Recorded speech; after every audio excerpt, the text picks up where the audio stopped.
Everyone could see it.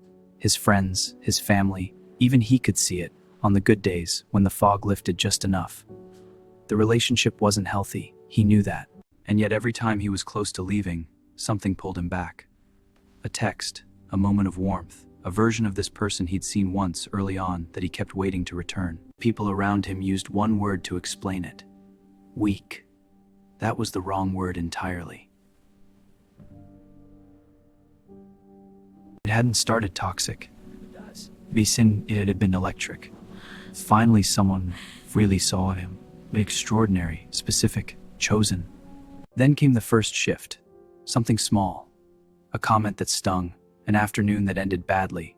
An apology that felt so genuine it almost made the original hurt worth it. And then it happened again. And again. Good days and terrible days cycling so fast that Alex stopped being able to predict which version of the relationship he'd wake up to. He wasn't staying because he was weak. He was staying because his nervous system had been trained to call this feeling love. The patterns where love was inconsentment, and patterns usually in childhood, sometimes home. In those environments, the brain learns something dangerous, that love is something you have to earn. That you are only as lovable as your last performance, are precious precisely because they might disappear. And so when an adult relationship recreates that same pattern, warmth and withdrawal cycling in unpredictable rhythm, it doesn't feel toxic. It feels familiar, and familiar to the nervous system feels like home. Here is what no one tells you about toxic relationships. The pull isn't just emotional, it's neurological. The highs and lows, the closeness after the distance. Your brain releases dopamine during the good moments and cortisol during the bad ones. The unpredictability itself becomes the hook. You're not staying because you're foolish. You're staying because your brain has been conditioned to chase the relief of reunion.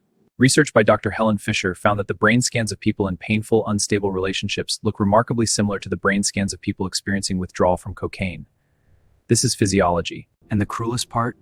The people who've never experienced an anxious attachment pattern look at Alex and say, just leave. As if leaving were simple. As if the body why it resisted any with choice. Which means the question was never, why doesn't he just leave? The real question is, what made this feel like the love he was supposed to find? And that answer lives much further back than this relationship. Alex eventually left. Not because someone convinced him. Not because the relationship suddenly got worse. He left the day he finally understood something. The intensity wasn't love.